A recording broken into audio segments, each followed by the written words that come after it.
신구약 성경 최초 기록, 가장 먼저 쓰여진 성경책이 어떤 성경입니까? 욥기서입니다.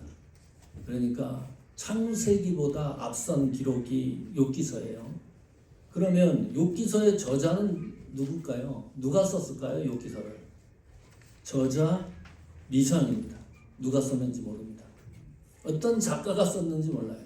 욥기서를. 그러면 이 욥기서가 쓰여진 연대 언제 쓰여졌습니까? 4000년 전에 쓰여졌습니다.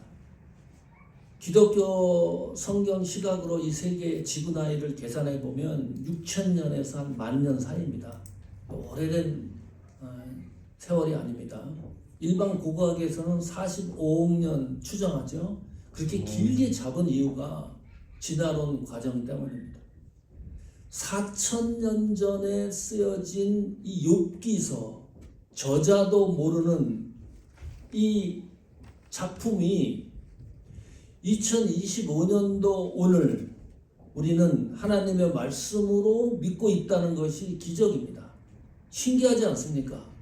또 백승철 목사가 오늘 그 말씀으로 설교한다는 자체도 기묘한 일입니다.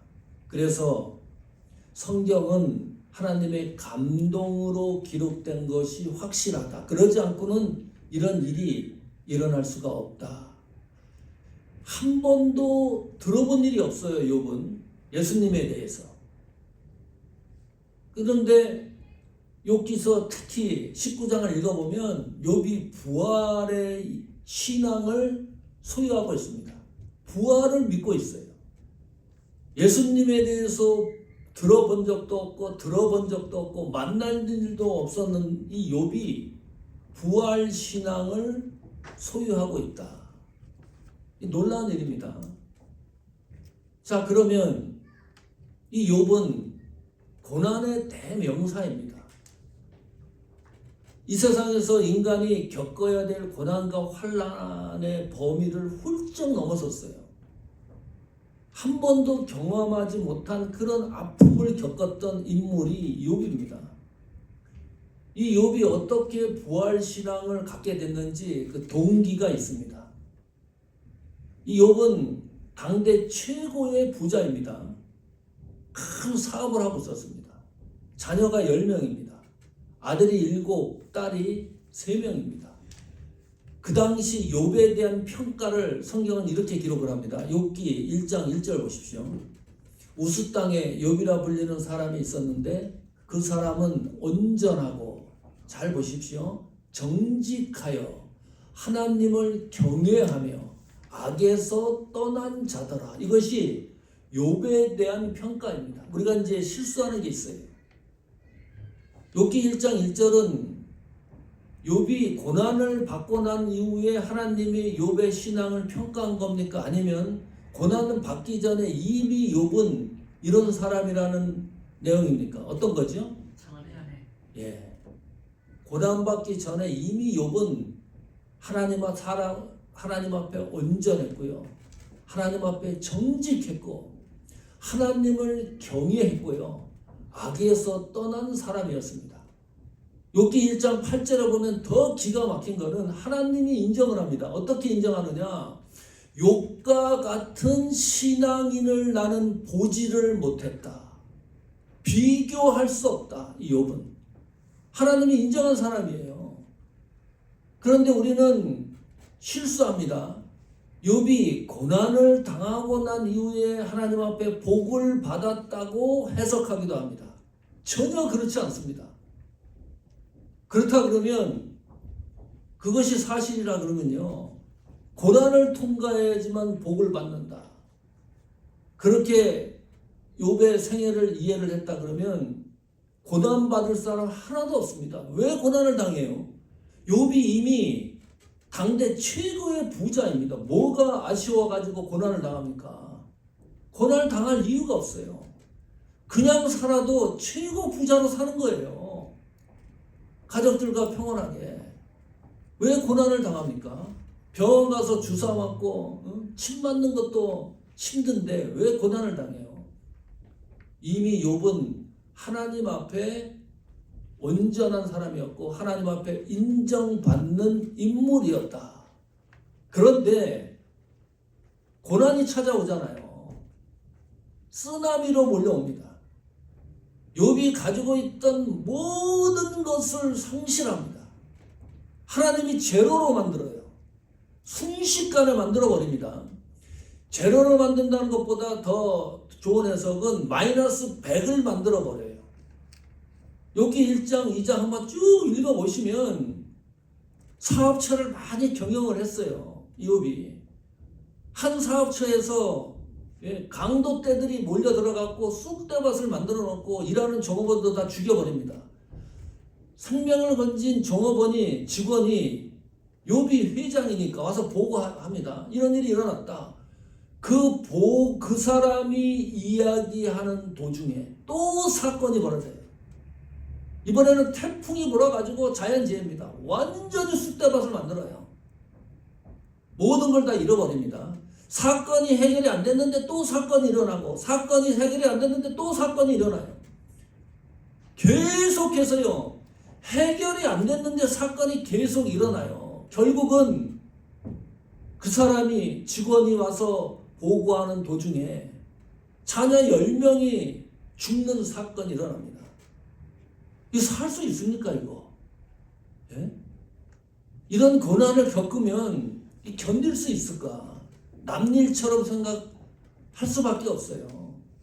이 어떤 연결이 하기도 너무 힘들어요. 어떻게 이런 일이 일어나느냐? 예? 와이프가 나를 갈아서 욥을 향해 공격합니다. 봐라.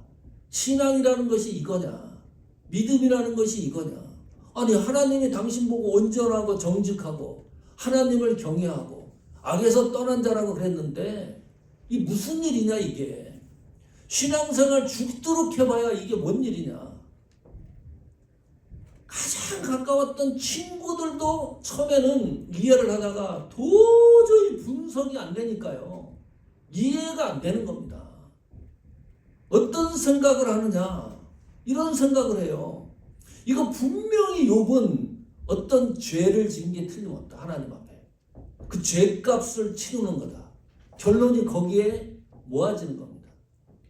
그런데 욥은 이미 하나님 앞에 온전한 사람이었다는 성경에 진술이 있기 때문에 우리가 조심해야 될 부분이 있습니다. 성도가 고난을 당하는 걸 보고서 함부로 평가할 수가 없다. 그렇잖아요. 이런 상황을 보면 고난을 당하는 걸 보고 우리가 어떻게 거기에 대해 평가하고 비판할 수가 없다. 오늘 말씀에 비추어 보면 이게 현미경입니다. 욥이 얼마나 답답하고 가슴을 아팠으면 우주에 혼자 존재하는 것처럼 느껴집니다. 이렇게 고백을 하지 않습니까? 19장 22절 보십시오. 욥기. 너희가 어찌하여 하나님처럼 나를 박해하느냐? 내 살로도 부족하냐? 이 주위에서 욥을 향하여 고난당하는 것에 대하여 사람들, 주위 사람, 친구들까지 결론을 내가지고 얘기를 하는 것을 가만히 욥이 들어보면 하나님처럼 얘기를 하는 거예요. 이것도 하나님 말씀대로 얘기를 하는 게 아니라 하나님처럼 얘기를 하는 겁니다. 얼마나 비열한 겁니까? 집중 공격을 하는 거예요. 얼마나 가슴이 아팠으면 어찌하여 너희가 나를 하나님처럼 이렇게 박해할 수 있느냐. 고난당하는 그 박해는 사실적으로 욥이 경험되고 이겨나가야 될 부분입니다. 그러나 주위에서 얘기하는 이거는 너무 가슴을 찌르는 거예요. 그래서 욥기 19장 23절 24절 보십시오. 나의 말이 곧 기록되었으며 책에 쓰여졌으면 좋겠다. 이 욥의 가슴을 그 어떤 사람도 듣는 사람이 없습니다. 와이프도 듣지 않고 친구들도 듣지 않고 어떤 주위에 같이 신앙생활했던 성도들한테 위로도 받지 못하고 24절에 그 철필과 나무로 영원히 돌에 새겨졌으면 좋겠다. 이것이 욥의 심정이었습니다. 욥이 믿음이 있었기 때문에 가능한 겁니다. 욥은 자신의 상황과 처지를 보니까 이 상태로 내 삶이 끝나면 너무나 비참한 거다. 내가 신앙생활을 하고 마지막 종결이 이대로 끝난다 그러면 이것보다 비참할 수가 없다. 그 감정이에요. 그래서 내 상황과 처지를 보니까 부활은 반드시 있어야 되겠다. 이것이 동기입니다. 부활신앙을 갖게 되는 욥의 동기예요. 그 부활이라는 의미가 뭡니까? 거기서 욥에게 있어서 생명입니다. 소생입니다. 재생입니다. 다시 말하면 내가 믿는 하나님은 나를 재생시키는 분이어야 한다. 내 상황을 보니까 내가 믿는 이 하나님은 나를 소생시키는 하나님이어야 된다. 내가 고난을 당해보니까 내가 믿는 이 하나님은 다시 나를 살리시는 생명의 하나님이어야 한다. 내 상황을 보니까, 내 처지를 보니까 그 동기가 부활신앙을 갖게 되는 시초였습니다. 자, 여기서 끝나지 않습니다. 한 발 더 나가 이제 드디어 욥이 부활신앙을 믿기 시작을 합니다. 예수님이 듣지도 못한 4,000년 전에 뭐 선지자가 있습니까? 누가 있습니까? 그 시대에 자기 상황과 처지를부터 시작을 해서 부활신앙을 믿기 시작을 해요. 25절 보십시오. 19장 25절 같이 읽습니다. 내가 알기에는 나의 대속자가 살아계시니 마침내 그가 땅 위에 섰을 것이라. 얼마나 위대한 신앙 고백입니까? 예수님을 몰라요. 만난 일이 없어요. 들어본 일도 없어요. 그런 욥이 자기 상황과 고난을 겪어나가면서 발견한 거예요. 대속자가 계신다. 구원자가 계실 것이다. 그 구원자는 살아계신 분이다.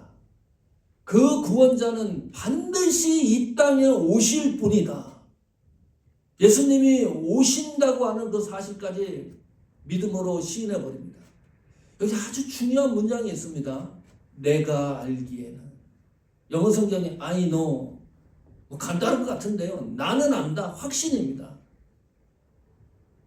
어떤 추론이 아니고 이론적인 게 아닙니다. 기대하는 게 아닙니다. 분명히 있는 사실을 나는 믿는다. 안다라는 말은 시부리만 하나 스쳐 지나가듯이 암송해 보십시오. 야다입니다. 안다라는 것이 야다. 이게 너무나 중요한 단어입니다. 야다. 안다. 이 안다라는 뜻 안에는 이런 의미가 있어요. 마주치는 겁니다. 얼굴과 얼굴이 보면서 이야기를 나누고 뒤돌아서는 게 아니라 그 면전에서 함께 마주치는 상황이 안다라는 뜻입니다. 공유한다는 뜻도 있고요. 가르치다라는 뜻도 있습니다. 경청하다라는 뜻도 있습니다. 그러면 이 야다라는 이 단어는요. 하나님이 우리를 안다 그랬을 때도 야다라는 단어를 씁니다. 이게 무슨 말인가요? 어떤 확신에 의해서 욥은 지금 내가 알기에는 이 놀라운 사실을 신앙으로 믿음으로 고백하는 건가요? 그 속에는 내가 알기에는 이 안에는 그런 의미가 있는 거예요. 하나님이 욥에게 얼굴과 얼굴이 마주치는 겁니다.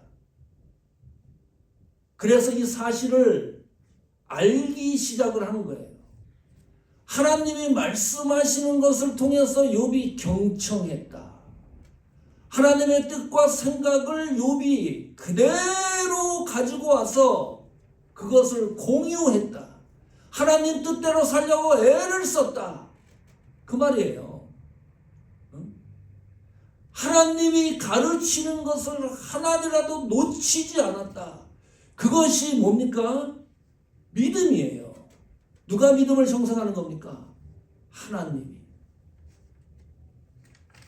너무나 간단 명료한 것 같은데 그 하나님이 안다고 했기 때문에 그것이 믿음이 형성이 돼서 욥기 19장 25절에 이런 위대한 믿음의 고백을 하는 겁니다.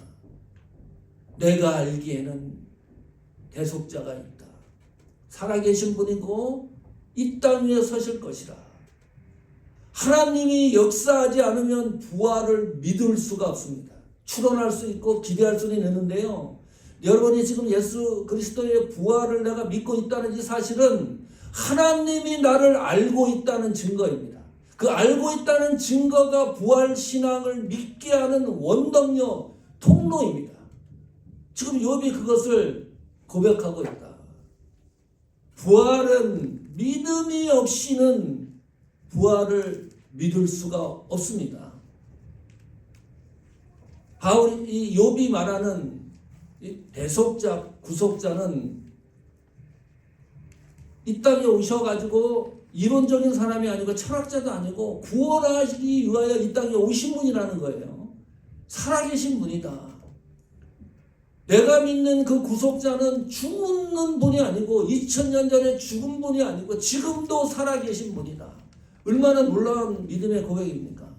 그리고 그분이 이 땅에 오시고 우리는 다시 오실 예수 그리스도를 기대하면서 사는 믿음의 소망이 있지 않습니까? 우리가 믿음의 소망이 목적이 어디에 정조준 됩니까? 예수님이 다시 오실 것을 기대하면서 신앙생활하는 거 아닙니까? 그 예수 그리스도가 나를 위로하고 나를 붙들고 계시고 나를 세워주시고 이 고난 가운데서도 나에게 나아가야 할 방향을 길을 제시해 주신다고 하는 확실한 믿음의 고백을 하고 있습니다. 더 정확한 부활신앙에 대한 욥의 내용이 욥기 19장 26절 27절에 들어있습니다. 26절에 내 가죽이 벗김을 당한 뒤에도 내가 육체 밖에서 하나님을 보리라. 내가 죽은 다음에도 하나님은 보게 될 것이다. 이것이 부활신앙이죠. 내 죽음이 죽음으로 끝나는 게 아니다. 나는 죽은 후에도 하나님을 볼 것이다. 하나님을 보게 되기 때문에 나는 죽음도 두려워하지 않는다. 27절에 내가 그를 보리니 내 눈으로 그를 보기를 낯선 사람처럼 하지 않을 것이라. 내 마음이 초조하구나. 이 내용을 보고서요, 욥이 고난이 너무 심각하니까 빨리 그냥 죽고 싶다. 이 상황을 빨리 벗어나고 싶다. 이렇게 생각을 해요. 그런 내용이 아닙니다. 부활의 믿음을 갖고 보니까요, 이 고난을 겪고 있는 가운데에서 욥이 발견한 게 있습니다. 내 삶의 주인이 하나님이라는 것을 발견하는 거예요. 이 고난 가운데서도 나의 주인이 하나님이시다. 이 고난 환경 가운데서도 나의 주인이 예수 그리스도라는 사실이 분명하고 확실해지니까 너무너무 그 예수님을 만나고 싶은 거예요. 그래서 내 마음이 초조하구나. 이어름 교수님이 치성인입니다. 그분이 쓴 글 읽어보면 기가 막힙니다. 논리적이고 설득력이 있습니다. 88세로 소천했습니다. 나머지 그 마지막 삶이 예수님을 믿고서 영향력을 끼치고 돌아가셨습니다. 2022년에 돌아가셨죠. 이어름 교수님 따님이 이민아입니다. 기구합니다. 인생이. 결혼 2번 합니다. 한 번 이혼했다는 거죠. 갑상선 암이 걸립니다. 어느 날 눈이 침침해서 병원 갔더니 이 잘못이 돼가지고요, 실명을 합니다. 결국은 또 암이 위암이 걸려요. 이 죽음에 이르는 아주 긴박한 동기가 됐습니다. 아들 2이 있었어요.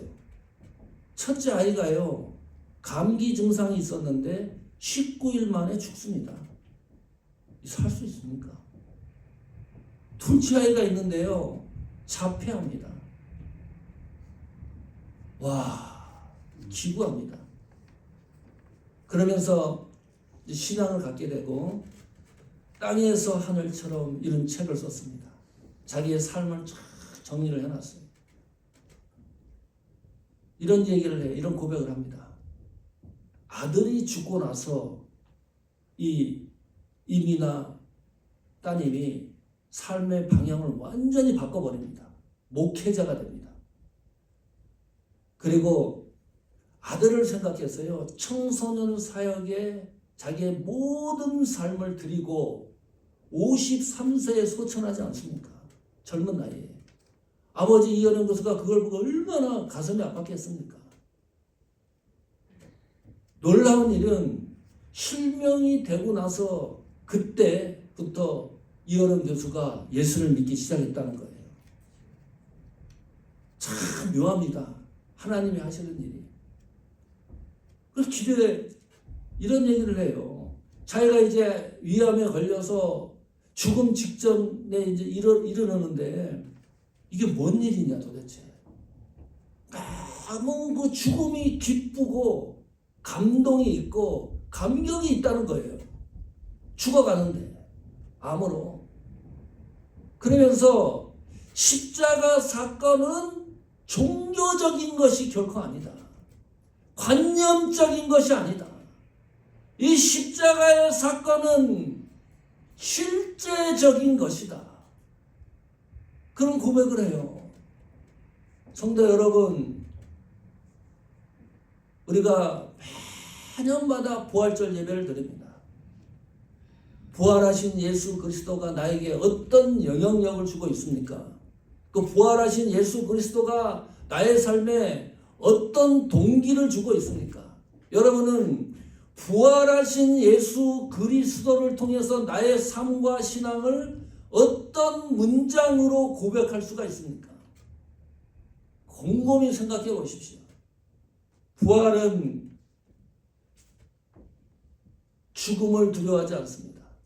부활의 믿음은 고난을 두려워하지 않습니다. 부활의 이 믿음, 이 신앙은 어떤 고난과 역경과 환경도 두려워하지 않습니다. 다시 산다고 하는 회화적인 내용 같은데 그 신앙과 믿음을 따라 지금까지 우리가 걸어온 거 아닙니까? 부활의 믿음을 다시 한번 회복하시고 오실 예수 그리스도를 기대하면서 거기에 내 신앙의 초점이 맞춰지면서 믿음의 역사를 기록하는 우리의 여정이 되기를 축원합니다. 아멘.